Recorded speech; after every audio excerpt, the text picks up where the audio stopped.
Thank you, Mike. New this morning, San Antonio firefighters called out to a two-alarm fire at a roof and sheet metal business on the city's northeast side. Happened around 9:30 last night, the 12,500 block of Old O'Connor Road.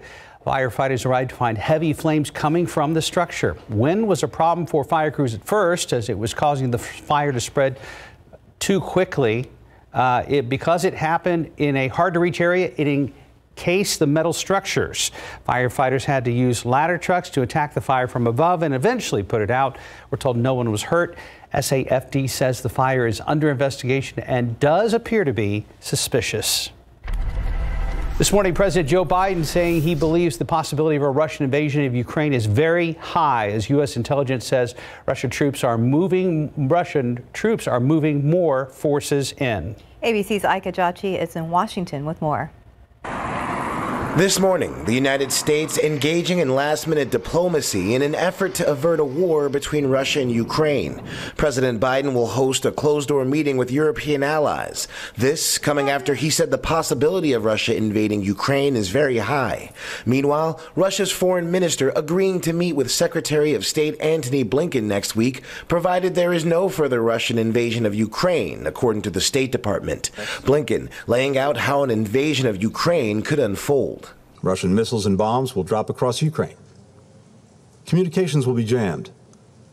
Cyber attacks will shut down key Ukrainian institutions.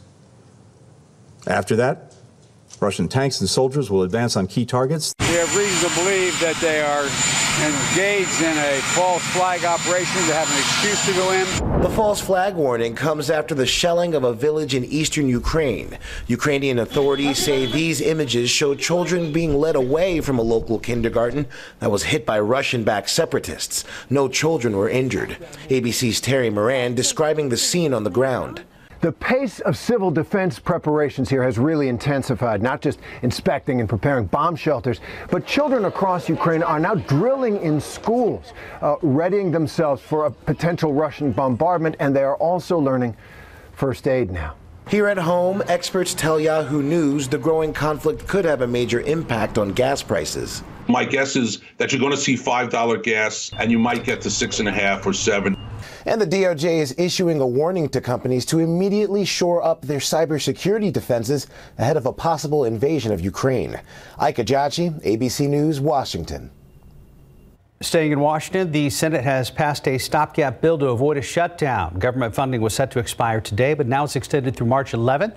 The House voted last week to approve that measure. Now goes to President Biden's desk to be signed into law. The resolution had been held up in the Senate because of Republican demands and Democratic absences. Meanwhile, lawmakers are also working on a broader full-year spending package, but that's still in negotiations. Testimony continues in the federal trial of 3 former officers charged with violating the rights of George Floyd. During the testimony, a former Minneapolis police officer was asked about a joke made by Derek Chauvin while he was restraining George Floyd. J. Alexander King told the jury that he and Chauvin had responded to an incident days earlier at a hospital involving a patient who was restrained and yelling that he could not breathe.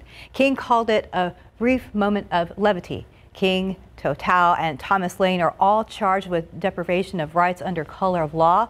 The 3 have pleaded not guilty to the federal charges. New video shows smoke billowing out of an abandoned cargo ship full of luxury cars in the middle of the Atlantic Ocean. It was carrying Porsches and Volkswagens from Germany to Rhode Island. The 656-foot-long ship called Felicity Ace caught fire in the North Atlantic Wednesday.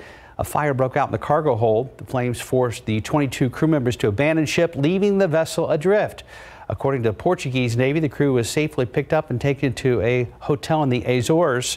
The ship's owners have arranged for a tow as the vessel continues to burn, but I understand, as of reading about it this morning, that ship is so big they're worried that it's too heavy to safely tow it in certain conditions. Understandable. 437, about 36 degrees.